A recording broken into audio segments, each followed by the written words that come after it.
الحمد لله رب العالمين والصلاة والسلام على رسوله الكريم اما بعد۔ آج ہماری گفتگو کا موضوع ہے جدید دور میں علم کا حصول۔ انشاءاللہ ہم اس موضوع پر تقریباً پون گھنٹہ گفتگو کریں گے۔ تو انشاءاللہ ہم ان چار چیزوں پر گفتگو کریں گے، چونکہ وقت بہت مختصر ہے تو انشاءاللہ ہم بڑے ہی اختصار کے ساتھ اس حوالے سے جو ضروری باتیں وہ انشاءاللہ آپ کے سامنے آپ کے گوش گزار کریں گے۔ سب سے پہلی چیز جس پر ہم گفتگو کریں گے وہ ہے شرعی علم کی اہمیت اور اس کے فضائل۔ دین علم کو سیکھنے کی بڑی اہمیت ہے، بہت زیادہ فضائل ہیں اور وہ بہت معروف ہیں۔ یہ فقط یاد دہانی کے باب سے ہم ان کا تذکرہ کر دیتے ہیں۔ شرعی علم کی اہمیت اور فضائل میں سے ہے کہ نبی علیہ الصلاۃ والسلام نے فرمایا طلب العلم فریضۃ علی کل مسلم، کہ علم کو طلب کرنا ہر مسلمان پر فرض ہے۔ اور نبی علیہ الصلاۃ والسلام نے فرمایا من سلک طریقا یطلب فیہ علما سہل اللہ بہ طریقا الی الجنہ، کہ جو بندہ بھی کسی ایسے راستے پر چلتا ہے جس میں علم کو طلب کر رہا ہوتا ہے، اللہ تعالیٰ اس کے ذریعے سے جنت کا راستہ اس کے لیے آسان کر دیتا ہے۔ اور اسی طرح فرمایا ان اللہ یرفع بہذا الکتاب اقواما ویضع بہ آخرین۔ اس طرح قرآن پاک میں یرفع اللہ الذین آمنوا منکم والذین اوتوا العلم درجات۔ اسی طرح قرآن پاک میں اللہ تعالیٰ نے جو علماء ہیں ان کی گواہی کو اپنی اور فرشتوں کی گواہی کے ساتھ ذکر کیا ہے۔ فرمایا شہد اللہ انہ لا الہ الا هو والملائکۃ اولو العلم قائما بالقسط۔ یہ علم ہے جس کے متعلق نبی علیہ الصلاۃ والسلام اللہ رب العزت سے اضافے کا سوال کرتے تھے۔ آپ فرماتے رب زدنی علما۔ عالم اور جاہل کبھی برابر نہیں ہو سکتے۔ اللہ رب العزت نے فرمایا قل هل يستوي الذين يعلمون والذين لا يعلمون۔ تو علم سے متعلق بہت ساری نصوص موجود ہیں قرآن کریم میں، احادیث میں، جس سے یہ معلوم ہوتا ہے کہ علم سے اپنے آپ کو جوڑنا نہایت اللہ رب العزت کے ہاں پسندیدہ اور مرغوب امر ہے۔ اللہ رب العزت کے ہاں یہ بہت پسندیدہ اور بہت فضیلت والا عمل ہے کہ انسان اللہ رب العزت کی طلب علم کے ساتھ بندگی کرے۔ کئی ایک اہل علم نے نفل عبادتوں میں طلب علم کو سب سے افضل عبادت قرار دیا ہے۔ تو بہرحال یہ نصوص یہ تقاضا کرتی ہیں کہ ہمیں دینی علم کے ساتھ وابستہ ہونا چاہیے، دینی علم کے ساتھ جڑنا چاہیے۔ علم کے دو درجات ہیں، ایک درجہ وہ ہے جو سب کے لیے واجب ہے، فرض ہے۔ یہ وہ ہے کہ اس کے بغیر انسان وہ معاملات جو اللہ تعالیٰ نے اس پر واجب کر رکھے ہیں ان کی ادائیگی نہیں کر سکتا۔ ہر وہ شخص جس کے ذمے کوئی نہ کوئی کرنے کا کام ہے، اس پر لازم ہے کہ وہ اس کے متعلق اللہ تعالیٰ کی ہدایت رہنمائی کیا ہے وہ سیکھے۔ لہٰذا ہر بندہ اپنے اپنے دائرہ کار میں جو کچھ چیزیں اس پر واجب ہیں ان کے متعلق دینی علم کو سیکھنے کا پابند ہے۔ اس سے زائد سیکھنا فرض کفایہ ہے۔ جو شخص یہ سیکھتا ہے وہ اللہ رب العزت کے ہاں ان فضائل کا مستحق ٹھہرتا ہے جو اللہ رب العزت نے طلب علم سے متعلق فضائل مقرر کیے ہیں اور وحی میں اتارے ہیں۔ اور اللہ رب العزت نے اس طلب علم کے لیے نکلنا اور باقاعدہ طور پر طالب علم بن کر دین کو سیکھنا قرآن کریم میں اس کی ترغیب دی ہے۔ فرمایا فلولا نفر من كل فرقة منهم طائفة ليتفقهوا في الدين وَلِيُنذِرُوا قَوْمَهُمْ إِذَا رَجَعُوا إِلَيْهِمْ لَعَلَّهُمْ يَحْذَرُونَ۔ تو اگرچہ عالم بننا فرض کفایہ ہے، فرض عین نہیں ہے، ہر شخص پر واجب نہیں ہے، لیکن اس کے باوجود بڑی عظیم نیکی اور بڑی عظمت کی بات ہے۔ جو کوئی بھی اللہ رب العزت کے ہاں بلند درجات کا متلاشی ہے اسے چاہیے کہ وہ علم کو طلب کرے۔ علم انبیاء کی میراث ہے۔ حدیث میں العلماء ورثۃ الانبیاء، علماء انبیاء کے وارث ہیں، انبیاء کوئی درہم و دینار نہیں چھوڑ کے گئے۔ تو یہ جو علم واجب نہیں ہے ہر کسی پر سیکھنا، لیکن فرض کفایہ میں سے ہے اور اس کے فضائل ہیں، تو ان کو سیکھنا اللہ رب العزت کے ہاں بڑی فضیلت اور عظمت والی بات ہے۔ لہٰذا آدمی کو اس میں غفلت نہیں برتنی چاہیے، آدمی ایسا بے ذوق نہیں ہونا چاہیے کہ وہ اس وجہ سے طلب علم کو ترک کر دے کہ یہ کوئی میرے اوپر جو واجب چیزیں ہیں، میرے جو فرائض ہیں، ان میں سے یہ نہیں ہے، لہٰذا مجھے ضرورت نہیں ہے علم کو طلب کرنے کی۔ جو علو الہمت رکھنے والے لوگ ہیں، بلند ہمت لوگ ہیں، اعلیٰ منازل اور مقام کے متلاشی ہوتے ہیں، ان کا رویہ اور ان کا طریقہ کار ایسا نہیں ہوتا۔ دوسری چیز کی طرف ہم منتقل ہوتے ہیں، دوسرے عنصر کی طرف، جس سے متعلق ہم گفتگو کریں گے، جو کہ اصل میں ہمارا آج کا جو موضوع ہے اس کا ایک اہم پہلو ہے۔ وہ یہ کہ عصر حاضر میں دینی علم کو سیکھنے کی کتنی ضرورت اور کتنی اہمیت ہے۔ ہم ایک ایسے زمانے میں جی رہے ہیں جس زمانے میں فتنے اس قدر موجود ہیں کہ سابقہ زمانوں میں اس کی مثالیں نہیں ملتی۔ خاص کر جب سے سوشل میڈیا آیا ہے، تب سے دنیا جہاں کے فتنے وہ ہر شخص، ہر گھر میں، بلکہ ہر شخص کی جیب میں ایسے پہنچ چکے ہیں کہ وہ گویا ہر وقت ان فتنوں کی لپیٹ میں، کہ جب کبھی اس کا دل چاہتا ہے وہ اپنے موبائل سے انٹرنیٹ نکالتا ہے اور سوشل میڈیا یا سوشل ایپس کھولتا ہے، اور پھر دنیا جہاں کے فتنے اس کی آنکھوں کے سامنے ہوتے ہیں، جن کی وجہ سے یہ سوشل میڈیا استعمال کرنے والا شخص طرح طرح کی گمراہیوں کا شکار ہو جاتا ہے۔ امت مسلمہ کی تاریخ میں کبھی بھی ایسا دور نہیں گزرا جس میں اس شدت کے فتنے ہوں، جس شدت کے فتنے ہمارے آج کے دور میں۔ اس پر مستزاد یہ کہ ہمارے آج کے دور میں قرب قیامت کی جو نشانیاں بتائی گئی ہیں، وہ بہت ساری نشانیاں پوری ہوتی دکھائی دے رہی ہیں، جن میں ایک یہ بھی ہے کہ علماء اٹھا لیے جائیں گے، اللہ رب العزت علم کو قبض کر لے گا۔ آپ نے فرمایا حدیث میں ہے کہ اللہ رب العزت علماء کو، اللہ رب العزت سینے سے علم نہیں لے لے گا، لیکن اللہ رب العزت علماء کو قبض کرنے سے علم لے لے گا۔ تو ہم دیکھ رہے ہیں کہ اس زمانے میں کس تیزی سے علماء فوت ہوتے جا رہے ہیں، اور فوت ہونے والے علماء کی جگہ لینے والے لوگ بہت کم ہیں۔ قحط الرجال کا زمانہ ہے، طلبۃ العلم میں رسوخ نہیں ہے، اتقان نہیں ہے، علم سیکھنے میں منہجیت نہیں ہے، للہیت نہیں ہے، اخلاص، تقوی، ورع، پرہیزگاری اور دیگر وہ خصائل اور اوصاف جو طالب علموں کی شان ہوا کرتے تھے، اب ہم دیکھتے ہیں کہ وہ معاشرے میں کم ہوتے جا رہے ہیں، بلکہ نوپید ہوتے جا رہے ہیں۔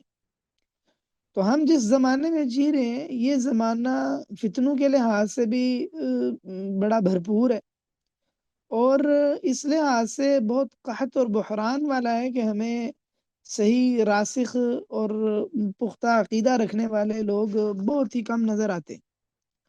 لہٰذا ایسے زمانے میں شرعی علم سیکھنا کہیں زیادہ ضروری ہو گیا ہے۔ علم کے ساتھ وابستہ ہونے کی ضرورت پہلے سے کہیں زیادہ بڑھ چکی، اور اس زمانے میں علم کے ساتھ جڑ جانے کی ضرورت اور اس کی اہمیت وہ ہمیں کئی وجوہ سے نظر آتی۔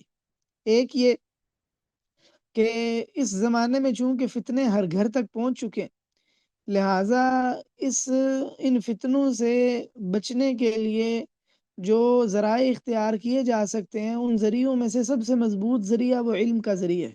یہ علم ہی ہے جو انسان کے دل میں خشیت پیدا کرتا ہے، یہ علم ہی ہے جو انسان کو اللہ رب العزت سے جوڑتا ہے، اور انسان کا تزکیہ ہوتا ہے، انسان کی روح پاک ہوتی ہے، اور انسان کے دل سے مادہ پرستی نکل جاتی ہے، اور دنیا داری ختم ہو جاتی ہے، اور جو بیماریاں ہیں دنیا کی وہ زائل ہو جاتی ہیں، دل شفا یاب ہو جاتا ہے۔ یہ دینی علم ہے۔ لہٰذا فتنوں کی لپیٹ سے بچنے کے لیے، اس کا مقابلہ کرنے کے لیے ہمیں علم سیکھنا ہوگا۔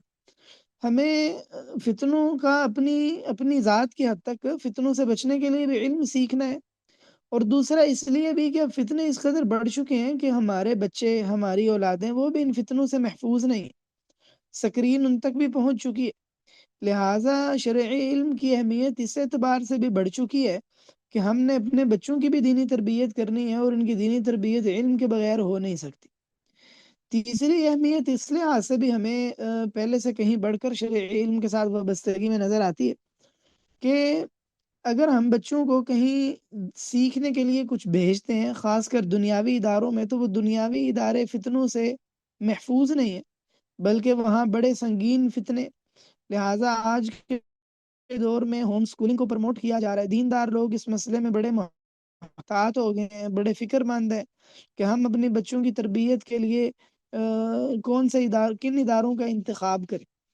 ایسے وقت میں جب صورت حال یہ ہے، اور جب تک کہ طالب علم دین سیکھنے کے لیے وہ علماء کے حلقات میں اور علماء کی مجالس میں نہیں جا سکتا، اچھے اداروں میں، مدارس میں نہیں جا سکتا، تب تک کہ اس کی گھر میں تربیت کے لیے بڑا ضروری ہو گیا کہ ہم دینی علم سے وابستہ ہوں، دین کا علم رکھتے ہوں، تاکہ بچے کی جو دینی بنیادی تربیت ہے وہ ہم گھر میں بڑے مناسب طریقے سے، اچھے طریقے سے وہ فریضہ سر انجام دے سکیں۔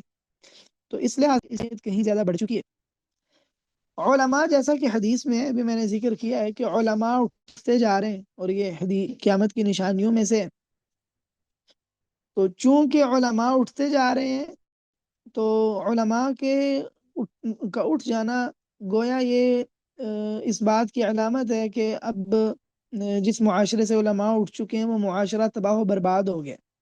معاشرے کی بقا اور سلامتی یہ علماء کے بقا اور علماء کی موجودگی کے ساتھ مشروط، کیونکہ علماء کسی معاشرے کا مرجع ہوتے ہیں۔ تو جب کسی بھی معاشرے کا کوئی مرکز اور مرجع نہیں رہتا، تو وہ انتشار اور ٹوٹ پھوٹ کا شکار ہو جاتا ہے۔ تو اگر کسی معاشرے میں عالم نہیں رہے گا، وہ معاشرہ تباہ و برباد ہو جائے گا۔ لہٰذا اس دور میں جب کہ علماء بکثرت اٹھتے چلے جا رہے ہیں، تو علم سے جڑنا اس لیے بھی ضروری ہو گیا ہے تاکہ ہم لوگوں کی دین میں جو کچھ اللہ رب العزت نے آسمان سے نازل کیا ہے دین، اس کے متعلق لوگوں کی صحیح طور پر رہنمائی کر سکیں، اور ہمارے معاشرے وہ دین پر باقی رہ سکے۔ دین پر بقا کے ساتھ ہی آدمی کو اللہ رب العزت کی نعمتیں حاصل ہوتی ہیں، جیسے اللہ تعالیٰ نے فرمایا وَلَوْ أَنَّ أَهْلَ الْقُرَىٰ آمَنُوا وَاتَّقُوا لَكَفَّرْنَا عَنْهُمْ سَيِّئَاتِهِمْ وَلَأَدْخَلْنَاهُمْ جَنَّاتِ النَّعِيمِ وَلَوْ أَنَّهُمْ أَقَامُوا التَّوْرَاةَ وَالْإِنجِيلَ وَمَا أُنزِلَ إِلَيْهِم مِّن رَّبِّهِمْ لَأَكَلُوا مِن فَوْقِهِم وَمِن تَحْتِ أَرْجُلِهِم، اور اس طرح کی دیگر آیات ہیں قرآن کریم میں۔ تو معاشرہ تبھی اصل میں خوشحال ہوتا ہے جب وہ تقوی پر استوار ہو، اور تقوی اللہ رب العزت کی اللہ رب العزت کو جو چیزیں ناپسند ہیں، جن چیزوں سے اللہ رب العزت نے منع کیا ان سے بچنے کا نام ہے، جن کا اللہ تعالیٰ نے حکم دیا ان کو کرنے کا نام ہے۔ تو کن چیزوں سے بچنا ہے اور کن چیزوں کو کرنا ہے، یہ ہمیں دین علم کے بغیر ہم اس سے آگاہ نہیں ہو سکتے۔ لہٰذا ہم اپنے معاشروں کو بچانے کے لیے اس بات کے محتاج ہیں کہ ہم دین سے وابستہ ہو جائیں اور دین سے جڑ سکیں، تاکہ ہمارے معاشرے وہ آسودہ حال معاشرے ہوں، ہمارا معاشرہ آسودہ حال معاشرہ ہو، ایسا معاشرہ نہ ہو جو مختلف قسم کی آفتوں اور مصیبتوں کا شکار ہو اللہ تعالیٰ کی نافرمانی کی وجہ سے۔ موجودہ دور میں چونکہ علماء اٹھتے جا رہے ہیں، سوشل میڈیا ہر کسی کے پاس ہے، لہٰذا آج کے دور میں جو اہل بدعت ہیں، گمراہ لوگ ہیں، وہ بہت متحرک ہو چکے ہیں۔ جگہ جگہ شیطان کے چیلے اور بدعت کو پرموٹ کرنے والے لوگ ہیں، اور جتنی زیادہ تعداد میں یہ لوگ موجود ہیں اور جس قسم کے وسائل ان کے پاس ان کے ہاں میسر ہیں، ان فتنوں کا توڑ کرنے کے لیے اور ان کوششوں کاوشوں کا توڑ کرنے کے لیے اسی قدر ضرورت ہے کہ جو صحیح طور پر دینی علم رکھنے والے لوگ ہیں وہ سامنے آئیں اور ان لوگوں کا سد باب کریں، ان کی سرکوبی کریں۔ تو ان کی سرکوبی کرنے کے لیے، ان کے مد مقابل آنے کے لیے ضروری ہے کہ ایسے طلبۃ العلم موجود ہوں جو دین میں پختہ ہوں، صحیح طور پر ان لوگوں کا مقابلہ کر سکیں، ان کے شبہات کا ازالہ کر سکیں۔ لہٰذا اس کے لیے دینی علم سے وابستہ ہونا، دینی علم سے تعلق جوڑنا بہت زیادہ ضروری ہو چکا ہے۔ ہمارے آج کے دور میں دین سے متعلق ایسے ایسے شبہات اٹھائے جا رہے ہیں جس کی سابقہ زمانوں میں کوئی ہمیں مثال نہیں ملتی۔ قرآن کریم سے متعلق، احادیث نبویہ سے متعلق، صحابہ سے متعلق، تاریخ سے متعلق امت کے علماء سے متعلق، مسلک اہل السنہ والجماعت سے متعلق اور دیگر دین سے تعلق رکھنے والی چیزوں سے متعلق ایسے ایسے اعتراضات اور شبہات دیکھنے کو مل رہے ہیں کہ سابقہ مثالوں میں ہمیں اس کی مثال نظر نہیں آتی۔ ان شکوک و شبہات کے رد کے لیے دین علم کو حاصل کرنا بڑا ضروری ہے۔ یہ نہیں کہا جا سکتا کہ علماء ماضی میں ان فتنوں کا جواب پہلے ہی دے چکے، کیونکہ اس میں کوئی شک نہیں ہے کہ اب ایسے دین پر اعتراضات کیے جا رہے ہیں کہ سابقہ کتابوں میں ہمیں ان اعتراضات پر جوابات نہیں ملتے، اس لیے کہ وہ اعتراضات سابقہ زمانوں میں نہیں کیے گئے۔ تو چونکہ یہ اعتراضات دور حاضر سے تعلق رکھتے ہیں، لہٰذا ان اعتراضات کا رد کرنے کے لیے بڑا ضروری ہو چکا ہے کہ ہم دینی علم سیکھیں، تاکہ ہم ان اعتراضات کا مناسب طور پر جواب دے سکیں، اپنے دین کی حفاظت کر سکیں، دین کی حقانیت کو ظاہر کر سکیں۔ موجودہ زمانے میں صرف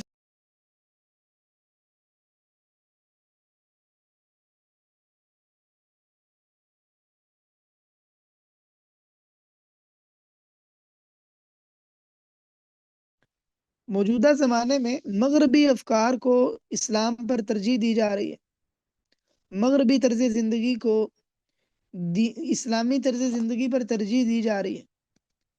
تو اب معاملہ صرف اور صرف مسلمانوں کے داخلی فتنوں کا اور اہل کتاب کا نہیں ہے، بلکہ اب الحاد، لبرلزم، سیکولرزم اور اس قسم کے دیگر مغربی افکار جو جن کو کہ سابقہ زمانوں میں مغرب کے ایسے افکار کو کوئی اہمیت نہیں دی جاتی تھی، مسلم معاشرے میں یہ افکار موجود نہیں تھے، یا تھے بھی تو بڑے ہی مخصوص طبقے میں، گمراہ لوگوں میں۔ لیکن اب یہ فتنے اس قدر عام ہو چکے ہیں کہ عام مسلمان بھی ان کی لپیٹ میں، بلکہ عام ہی کیا، کئی خواص بھی ان فتنوں کی لپیٹ میں آ چکے ہیں۔ تو ہم کیسے ان فتنوں سے مسلمانوں کو بچا سکتے ہیں؟ لہٰذا اسلام کے تشخص کو باقی رکھنے کے لیے ضروری ہو چکا ہے کہ دینی علم سیکھا جائے، دینی علم کے ساتھ تعلق جوڑا جائے۔ تو یہ مختلف اسباب ہیں جو اسباب اس بات کا تقاضا کرتے ہیں کہ ہم اس دور میں دینی علم سیکھنے کی طرف بھرپور طریقے سے توجہ دیں، اپنے آپ کو علم کے ساتھ وابستہ کریں، دینی علم سیکھیں، تاکہ ہم مختلف قسم کے فتنے اور مختلف قسم کی گمراہیوں سے بچ سکیں اور اپنے آپ کو جہالت سے نکال سکیں، اور اس کے ساتھ ساتھ ہم معاشرے کے لیے باعث برکت بنے، معاشرے کو تباہی و بربادی کی لپیٹ میں آنے سے بچائیں۔ اگلی بات کی طرف ہم منتقل ہوتے ہیں، یہ کہ دور حاضر میں علم کو طلب کرنے کی کیا کیا صورتیں ہو سکتی ہیں۔ موجودہ دور میں اللہ رب العزت نے بعض ایسی چیزیں ہمارے لیے میسر کی ہیں کہ سابقہ زمانے کے علماء ان چیزوں سے شناسہ نہیں تھے، اس دور میں وہ چیزیں موجود نہیں تھیں۔ اللہ رب العزت نے ہمارے دور میں ان چیزوں کو ہمارے لیے میسر کیا ہے۔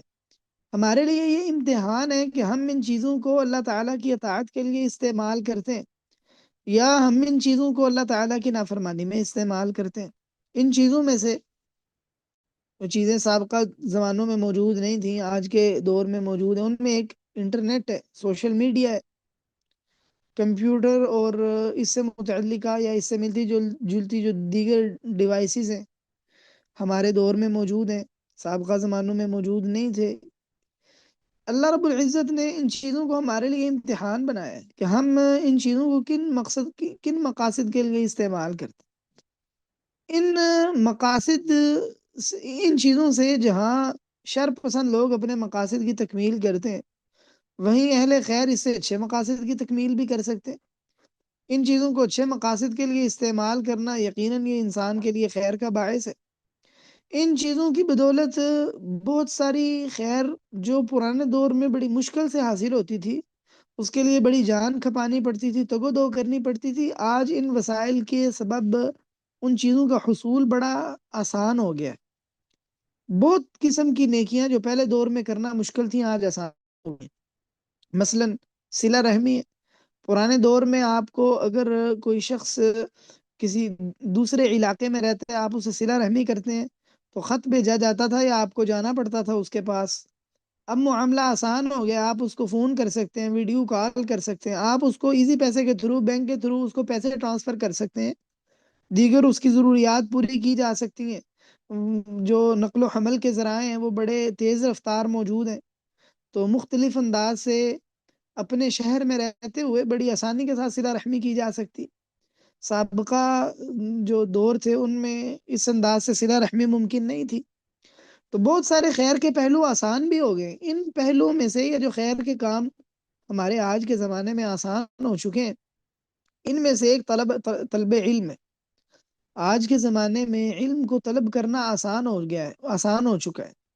لیکن تعجب کی بات یہ ہے کہ باوجود اس کے کہ ہمارے آج کے زمانے میں علم کو طلب کرنا آسان ہو گیا ہے, لیکن اس کے باوجود علم کو طلب کرنے والے لوگ کم بھی ہیں, اور باوجود اس کے کہ جو اس رستے پر چل پڑتے ہیں وہ نتائج نہیں دیتے جو حقیقتاً طالب علموں کو دینے چاہیے. جس انداز سے طالب علم کو جو طلب علم کے مراحل ہیں ان سے گزر کر اس کی جس قسم کی شخصیت معاشرے کے سامنے آنی چاہیے, اس قسم کی شخصیت اس کی معاشرے کے سامنے نہیں آتی. اس کے مختلف اسباب ہیں, انشاءاللہ چند ایک میں ذکر کروں گا. بہرحال اللہ رب العزت نے ہمارے اس زمانے میں طلب علم کو آسان کر دی ہے. اس آسانی کی کئی شکلیں, کئی صورتیں, میں چند ایک کا ذکر کرتا ہوں. ہمارے موجودہ دور میں طلب علم کی سہولیات میں سے ایک یہ ہے کہ اگر کوئی شخص علم کے لیے رحلت نہیں کر سکتا تو اس کے لیے یوٹیوب کے ذریعے جو ویڈیو دروس ہیں, ویڈیو محاضرات ہیں, یا آڈیو دروس ہیں, ان کے ذریعے سے علم سیکھنا بہت آسان ہو گیا ہے. میں جانتا ہوں ایسے لوگوں کو میں جانتا ہوں جنہوں نے انٹرنیٹ کے ذریعے سے بہت سارا علم سیکھا ہے, اور ان کے علم میں پختگی بھی موجود ہے, اس لیے کہ انہوں نے انٹرنیٹ سے علم سیکھنے میں ایک سمجھداری والا منہج اختیار کیا ہے, اور اس منہج کا التزام کیا ہے, باقاعدگی سے اس منہج پر چلتے رہیں, اور اب وہ پختہ علماء ہیں. میں ایسے لوگوں کو جانتا ہوں. تو ہمارے اس دور میں آسان ہو گیا ہے, جو ریکارڈڈ دروس ہیں, ویڈیوز موجود ہیں اہل علم کی. کتنے سارے اہل علم ایسے ہیں جنہوں نے باقاعدہ کتابیں پڑھائی ہیں, بالاستیعاب شروع سے لے کر آخر تک مکمل طور پر کتابوں کی تدریس کرتے ہیں, اور ان کے دروس ریکارڈڈ موجود ہیں. اگر کوئی اس کتاب کو اول تاخر پختہ کسی عالم کی جو اس فن میں ماہر ہے, اگر اس کی کوئی شرح کوئی موجود ہے اس کی انٹرنیٹ پر, کوئی اس کو سنتا ہے, پڑھتا ہے, کتاب لے کر بیٹھتا ہے سننے کے لیے, اور کتاب پر باقاعدہ لکھتا ہے, جیسے طالب علم کتاب پر لکھتے ہیں, پھر اس کتاب کا مراجعہ کرتا رہتا ہے, اور جو کوئی بات سمجھ نہیں آتی اس میں سے اہل علم کی طرف رجوع کرتا ہے, خاص کر جس کا وہ درس سن رہا ہے, جس کی شرح سن رہا ہے, اسی عالم کی طرف اگر ممکن ہو وہ زندہ ہو یا دسترس میں ہو, ان سے رجوع کرتا ہے, ان سے پوچھتا ہے. تو یہ ایسے ہی ہے جیسے اس نے کلاس میں بیٹھ کر باقاعدہ کتاب پڑھی ہے. لہٰذا اگر کوئی ایسا طالب علم ہے جس میں صلاحیت موجود تھی وہ کتاب پڑھنے کی, اور اس نے اسی منہج سے پڑھی ہے جس منہج سے کتاب پڑھنی چاہیے تھی, تو اس کو وہ تمام تو اس کو اکثر فائدے حاصل ہوتے ہیں جو اس کو عالم کے پاس بیٹھ کر فائدے حاصل ہونے تھے. اگر اس منہج پر چلتے ہوئے وہ ایک کتاب پڑھے, پھر دوسری پڑھے, پھر تیسری پڑھے, درست منہج پر چل رہا ہو, تو ایسا شخص انٹرنیٹ کے ذریعے بہت کچھ سیکھ لیتا ہے, اس کے علم میں پختگی بھی آ سکتی ہے وقت کے ساتھ ساتھ. تو بہرحال ایک یہ سہولت موجود ہے. دوسری سہولت آج کے دور میں انٹرنیٹ کے ذریعے سے یہ موجود ہے کہ انٹرنیٹ پر کورسز ہوتے ہیں جن میں ہم لائیو کلاس لیتے ہیں, جیسے لائیو دروس وغیرہ بھی ہوتے ہیں. مختلف اب ایسے ادارے موجود ہیں جو آن لائن درس نظامی کرا رہے ہیں, لائیو کلاسز ہوتی ہیں. ہمارے پاکستان میں بہت سارے الحمدللہ ایسے اب ادارے موجود ہیں, شارٹ کورسز ہوتے ہیں, مختلف دینی اداروں کی جانب سے مختلف کورسز لانچ کیے جاتے ہیں, جن میں آپ لائیو استاد سے پڑھ سکتے ہیں، استاد سے سوال و جواب کر سکتے ہیں۔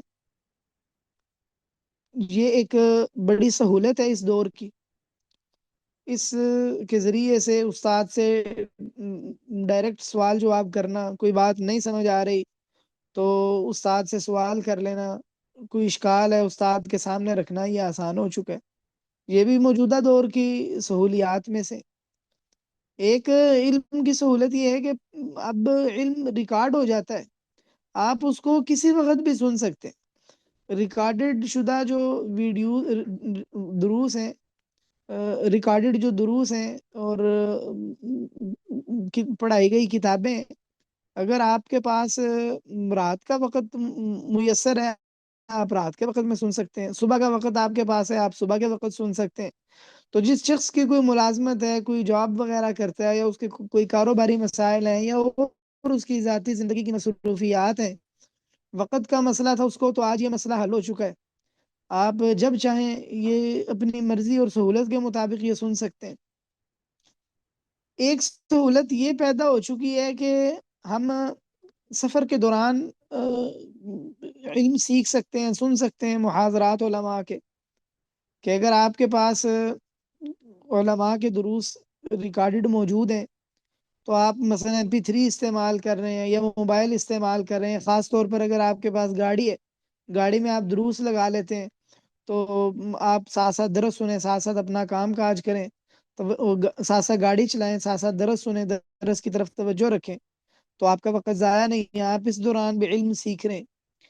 ایک سہولت یہ ہے اس زمانے کی کہ طلب علم میں وقت کی بچت بھی ہے، وہ ایسے کہ آپ کو بعض اوقات علم کے لیے سفر نہیں کرنا پڑتا، اگرچہ اس کے اپنے فوائد اہمیت ہے، اس کا انکار نہیں، اور ضروری بھی ہے وہ، لیکن وہ چونکہ ہمارا موضوع نہیں ہے تو کوئی یہ نہ سمجھے کہ علم کے لیے سفر کرنا وہ اب درست نہیں ہے یا اس کی ضرورت نہیں رہی ہے، ایسا بالکل نہیں ہے، وہ بہت ہی زیادہ ضروری ہے، آج بھی بہت زیادہ ضروری ہے، لیکن جس کے لیے ممکن نہیں ہے اس کے کوئی ایسے مسائل ہیں تو اس کا وقت بچتا ہے، اس کو سفر نہیں کرنا پڑتا، تو ان دروس کے ذریعے سے یا لائیو کلاسز کی ذریعے سے وہ علم حاصل کر سکتا ہے۔ پھر ایک سہولت اس میں یہ ہے کہ آپ جب کوئی درس سنتے ہیں، آپ رفتار بڑھا سکتے ہیں۔ 1 گھنٹے کا درس اگر آپ 2x پر سنتے ہیں تو آدھے گھنٹے میں مکمل ہو جاتا ہے۔ میں نے خود کئی مشائخ کے درس اسی طرح سنے کہ اگر جس شیخ کا درس سنا جا رہا ہے، اگر وہ تیز تیز بولتے ہیں کچھ، تو 1.5 پر آپ اسے چلا لیں، 1.5 پر۔ اگر وہ ذرا آہستہ آہستہ بولتے ہیں، آپ 2 کی سپیڈ سے، 2x کی سپیڈ سے چلا لیں، تو آپ کے وقت کی بڑی بچت ہو جاتی ہے، کم وقت میں آپ پورا محاضرہ سن لیتے ہیں۔ اگر آپ پاس بیٹھ کر جب عالم گفتگو کر رہا ہو تو اس کو کہیں تیز بولے تو وہ تیز تیز بول بھی نہیں سکیں گے، اور کسی طور پر یہ مناسب بھی نہیں ہے، ادب کا، گفتگو کا ادب بھی یہ نہیں ہے۔ لیکن آپ جو مختلف قسم کے سافٹ ویئرز ہیں، پلیئرز ہیں، ان کے ذریعے سے آپ رفتار بڑھا لیتے ہیں اپنے ذوق کے مطابق، تو آپ کم وقت میں لیکچر اور محاضرہ سن لیتے ہیں، یہ بڑے فائدے کی بات ہے۔ موجودہ دور کی جو سہولیات ہیں ان میں سے ایک سہولت کتابوں سے متعلق ہے کہ اب PDF کی شکل میں اور اس قسم کے جو برامج ہیں، پروگرام ہیں دینی، جن میں کتابیں جمع کر دی گئی ہیں، ان میں کتابوں کا بہت بڑا ذخیرہ ہے، ہزاروں کتابیں۔ آپ کو اگر کوئی کتاب چاہیے، کتنی ساری کتابیں ایسی جو مارکیٹ میں دستیاب نہیں ہیں، ملتی نہیں ہیں، آپ کی دسترس میں نہیں ہیں، مہنگی بہت ہیں، خرید نہیں سکتے، آپ ان کو ڈاؤن لوڈ کر سکتے ہیں، وہ آپ کو مختلف قسم کے دینی پروگرامز میں مل جائیں گی، آپ ان کتابوں کو پڑھ سکتے ہیں، بالاستیعاب مطالعہ کر سکتے ہیں، باقاعدہ طور پر پڑھنے کے لیے مختلف ڈیوائسز موجود ہیں، آپ ان پر حاشیہ لگا سکتے ہیں، کہاں آپ نے کتاب چھوڑی ہے آپ وہاں پر نشان لگا سکتے ہیں، کتاب میں آپ نے کوئی تصحیح کرنی ہے آپ تصحیح کر سکتے ہیں، آپ نے کتاب سے کوئی حوالہ نقل کرنا ہے، آپ کے لیے کوئی مشکل نہیں ہے، آپ اسے حوالہ نقل کر سکتے ہیں۔ تو کتابوں سے کتنے لوگ ایسے ہیں جن کے پاس گھروں میں لائبریریاں نہیں ہیں، لیکن ان کے موبائل میں یا کمپیوٹر میں ہزاروں کتابیں موجود ہیں، بلکہ اب تو بعض اوقات کتاب ڈاؤن لوڈ کرنے کی بھی ضرورت نہیں ہوتی، آپ کے پاس ہارڈ ڈسک نہیں ہے پھر بھی کوئی مسئلہ نہیں، ایسی سائٹس موجود ہیں جو انٹرنیٹ اگر آپ کے پاس موجود ہے، میسر ہے، تو آپ ان پر جو کتاب پڑھنا چاہیں، اگر کتاب اس میں موجود ہے، اور عموماً کتابیں موجود ہوتی ہیں کسی نہ کسی ویب سائٹ پر، آپ اس کتاب کو پڑھ سکتے ہیں، مطالعہ کر سکتے ہیں، یہ بڑی سہولت موجود ہے۔ تو بہرحال اس زمانے میں طلب علم کی بہت ساری آسان صورتیں موجود ہیں۔ ان آسان صورتوں کے ہونے کے باوجود ہمارا علم کو طلب نہ کرنا، جستجو نہ کرنا علم کو سیکھنے کی، یہ بڑے علمیے کی بات ہے، افسوس کی بات ہے۔ شیطان تو چاہتا ہے کہ ہمیں ہدایت کے راستے سے روک دے، ہمیں خیر سے روک دے۔ شیطان کسی طور پر بھی پسند نہیں کرتا کہ اللہ تعالیٰ کے بندے دین کا علم سیکھیں۔ شیطان یہ جانتا ہے کہ لوگوں کو گمراہ کرنے کے لیے ضروری ہے کہ ان کو دینی علم سے روک دیا جائے، لہذا شیطان بھرپور کوشش کرتا ہے کہ کسی کو بھی دین سیکھنے کی طرف نہ آنے دیا، لہذا وہ مصروف کر دیتا ہے، انسان کو مختلف قسم کے امور میں مشغول کر دیتا ہے جو اس کو طلب علم سے روک دیتے۔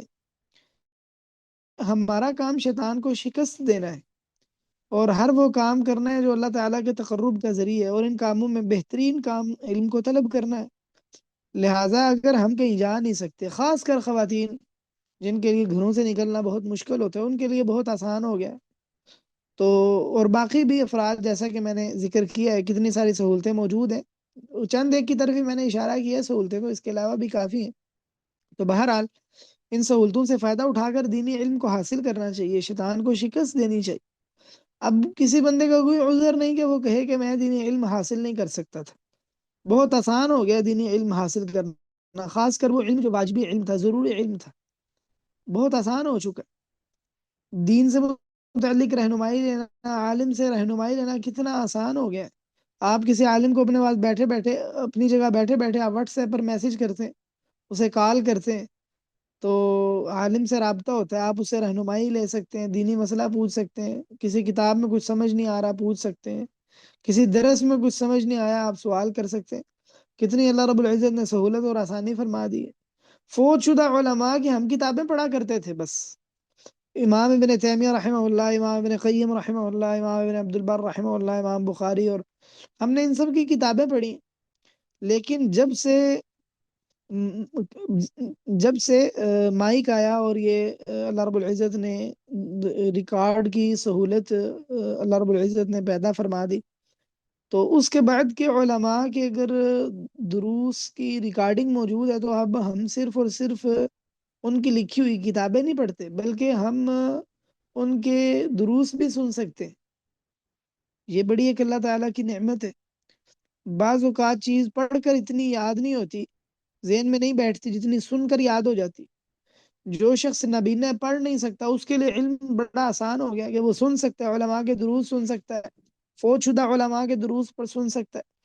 تو بہرحال مختلف قسم کی سہولتیں موجودہ دور میں وہ دین کے علم کو طلب کرنے سے تعلق رکھتی ہیں، ان سے فائدہ اٹھانا چاہیے۔ آخری بات کی طرف منتقل ہوتے ہیں، وہ یہ ہے کہ اس دور میں علم کو طلب کرنے سے کون کون سی اخطاء تعلق رکھتی ہیں، کون کون سی غلطیاں ہیں جن کا ارتکاب علم کو طلب کرنے کا شوق رکھنے والے کرتے ہیں۔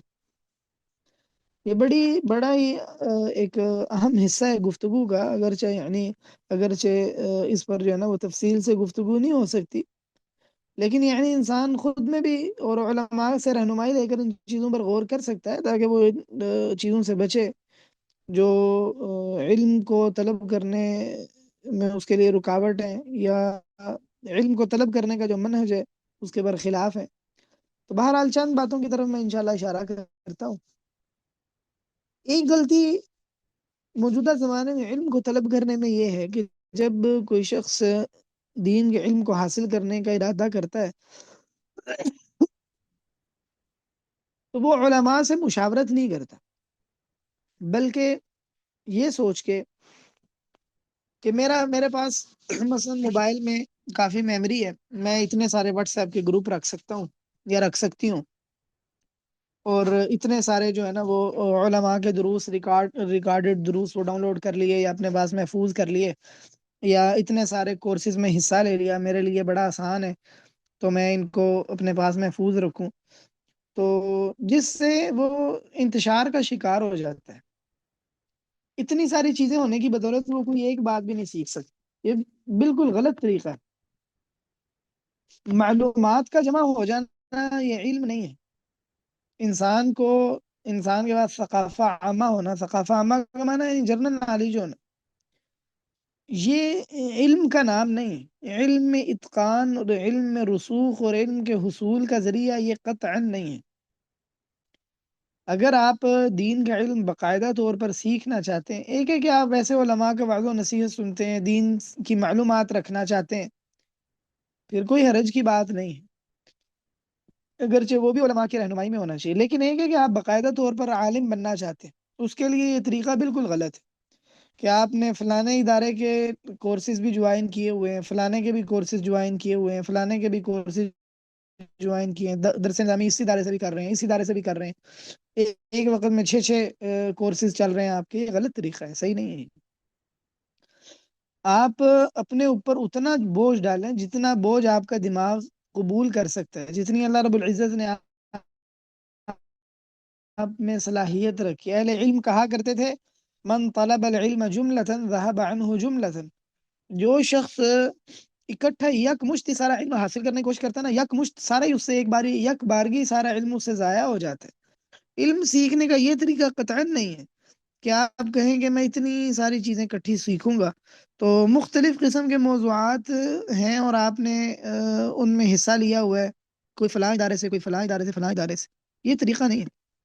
علم تدریج کے ساتھ سیکھا جاتا ہے، تھوڑا تھوڑا کر کے سیکھا جاتا ہے، یہی فطری طریقہ ہے کوئی بھی چیز سیکھنے کا۔ دوسری غلطی یہ کرتے ہیں کہ ہم دین سیکھنے میں جو دینی علوم ہیں وہ سیکھنے کی ہم کوئی ترتیب نہیں لگاتے۔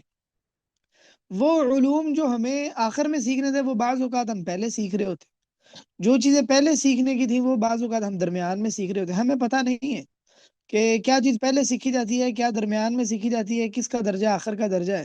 بس ہمیں کوئی فلائر نظر آتا ہے فلانا ادارہ فلانے علم پر کورس کرا رہا ہے، ہم کہتے ہیں ہم نے بھی یہ کرنا ہے، بس ہمیں کوئی بعض اوقات اس کی کوئی شد بدھ کوئی سمجھ ہی نہیں ہوتی کہ یہ کیا چیز ہے، کسی سے ہم مشورہ نہیں کرتے، ہم سمجھتے ہیں ہم نے کورس کرنا ہے۔ بعض اوقات اس میں کورس میں کوئی انعام ہوتا ہے، بس ہم انعام دیکھتے ہیں، ہم کہتے ہیں یہ تو ہمارے لیے بہت ضروری ہو گیا۔ بعض اوقات لکھا ہوتا ہے سرٹیفکیٹ کورس، ہم کہتے ہیں یہ تو اب بہت ضروری ہو گیا، سرٹیفکیٹ ملے گا اس میں، اتنی بڑی نعمت مل جائے گی ہمیں، تو ہم کوئی نہیں خیال کرتے بالکل بھی کہ یہ میرے کرنے والا کورس ہے یا نہیں، میرے لیے وقت ضائع تو نہیں ہو رہا ہے اس میں۔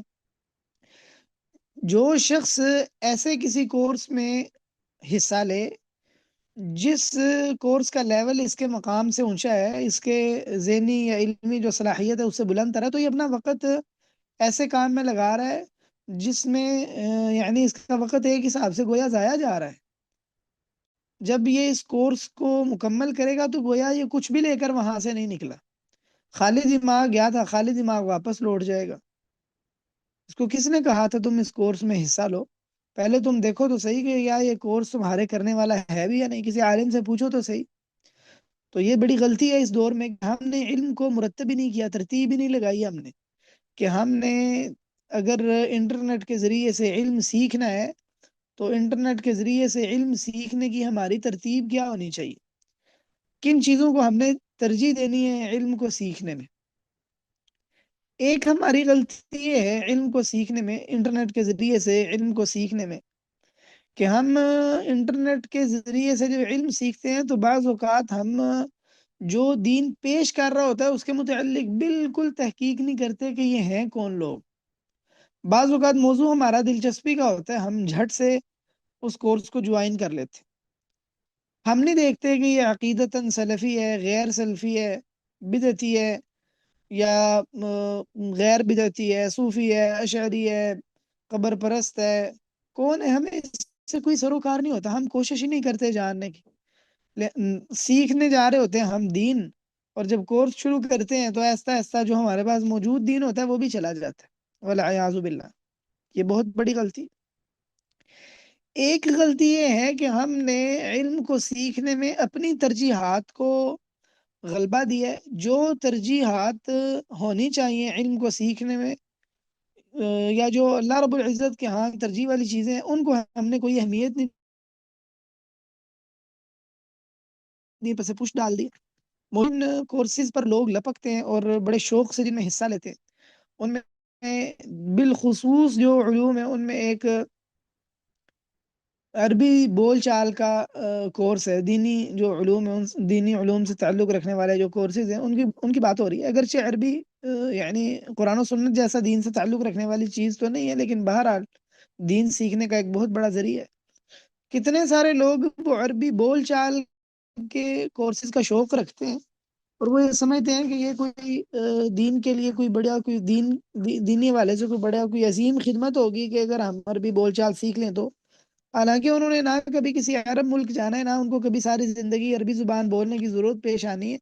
ضرورت ان کو یہ تھی کہ وہ عربی زبان سیکھتے جو قرآن و سنت کو سمجھنے سے تعلق رکھتی ہے، جیسے نحو صرف وغیرہ. لیکن وہ کہتے ہیں کہ ہمیں اس کی ضرورت نہیں، ہمیں عربی بول چال کا شوق ہے.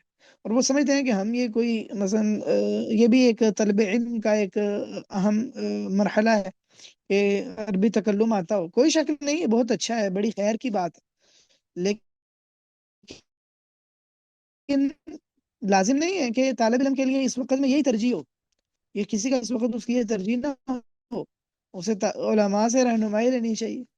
تجوید ہے، ایک آدمی قرآن کریم بالکل درست پڑھتا ہے، کوئی لحن جے نہیں ہے اس میں، لیکن تجوید کورس ہے تو جٹ سے داخلہ لے لیا. خاص کر خواتین، ان کو تجوید سیکھنے کا بڑا جنون ہوتا ہے. اگر کسی خاتون کا ناظرہ اور تلفظ صحیح بھی ہے تو کہیں تجوید کورس ہے تو بڑے شوق سے اس میں داخلہ لیا جاتا ہے. اگر قرآن پاک آپ صحیح پڑھتے ہیں تو پھر قرآن پاک میں پڑھنے میں اگر تلفظ صحیح ہے، کوئی لحن جئی نہیں ہے، تو مفید علوم ہے ان کی طرف توجہ کریں، وہ پڑھیں آپ. ایک ہماری غلطی یہ ہوتی ہے کہ ہم انٹرنیٹ کے ذریعے جب دینی علم سیکھتے ہیں تو ہم جو لمبے لمبے کورسز ہیں بعض اوقات ان کورسز کو بڑے ہی یعنی جوش میں جوائن کر لیتے ہیں. ہم نہیں دیکھتے کہ ہماری مستقبل کی ذمہ داریاں کیا ہیں، ہمارے دن بھر کی ترتیب کیا ہے. نتیجہ یہ کہ کچھ دن ہم کورس کرتے ہیں، اس کے بعد پھر ہم اس کورس سے غائب ہوتے ہیں. مناسب یہ تھا کہ آپ پہلے اپنی زندگی کی ترتیب دیکھیں، آپ کا مستقبل کا شیڈول کیا ہے. ویسے تو مستقبل اللہ جانتا ہے، لیکن انسان ظاہری طور پر جو انسان کو نظر آ رہا ہے یا جو اس نے اسباب اختیار کیے ہیں، آپ اس کے مطابق دیکھیں کہ کیا یہ میرے لیے مناسب ہے، کیا یہ میں وقت میرے لیے نکلے گا اس کے لیے، یا میرے لیے وقت نہیں نکلے گا. اگر آپ اس کے لیے وقت نہیں دے سکتے تو آپ کیوں اس میں داخلہ لیتے. داخلہ لینے کے بعد پھر بعض اوقات آپ کے اس کو چھوڑ دینے سے بعض اور لوگوں کو یہ شے ملتی ہے کہ وہ بھی چھوڑ دیں. لہٰذا جو ایک درس کا ماحول ہوتا ہے، ایک پڑھائی کا جو ایک ماحول ہونا چاہیے، وہ خراب ہو جاتا ہے. تو یہ بالکل غیر مناسب رویہ ہے، طرز عمل ہے کہ اس جلد بازی سے کام لیا جائے. وقت جو ہم نے شروع میں بتایا تھا کہ تقریباً 3 گھنٹے کا انشاءاللہ ہمارا درس ہوگا، تو بس وہ وقت مکمل ہوا چاہتا ہے، بس اس لیے اسی پر اکتفا کرتے ہیں. کورس کے آخر میں ایک اہم بات میں آپ سب سے ذکر کرنا چاہتا ہوں، یہ کہ ہمارے حذیفہ بھائی جو یہ ادارہ تلمیذ چلا رہے ہیں، اللہ رب العزت ان کو برکت دے، ان کی کوششیں کاوشیں اللہ تعالیٰ قبول فرمائے. انہوں نے التبیان کے نام سے ایک کورس لانچ کیا ہے. اس کورس میں یہ کورس جن علماء کی نگرانی میں چلے گا انشاءاللہ، ان میں ڈاکٹر شاہ فیض الابرار حفظہ اللہ، بڑے فاضل عالم ہیں. شیخ حافظ شاہد رفیق حفظہ اللہ، بڑے فاضل عالم ہیں. اور اسی طرح دیگر بعض اور علماء ہیں جن کی نگرانی میں یہ کورس چل رہا ہے. 1 سال کا کورس ہے جس میں کچھ تفسیر بھی ہے اور احادیث نبویہ بھی ہیں، کچھ فقہ کے مسائل بھی ہیں، اور اس کے علاوہ بھی دیگر دینی علوم سے متعلقہ مواد انہوں نے رکھا ہے. تو جو طالب علم اس میں دلچسپی رکھتے ہوں وہ اس میں داخلہ لیں، شامل ہوں. انشاءاللہ امید ہے کہ اچھا اور مفید کورس ہوگا. اللہ تعالیٰ آپ سب کو برکت دے. بارک اللہ فیکم. سبحانك اللهم بحمدك أشهد أن لا إله إلا أنت أستغفرك وأتوب إليك.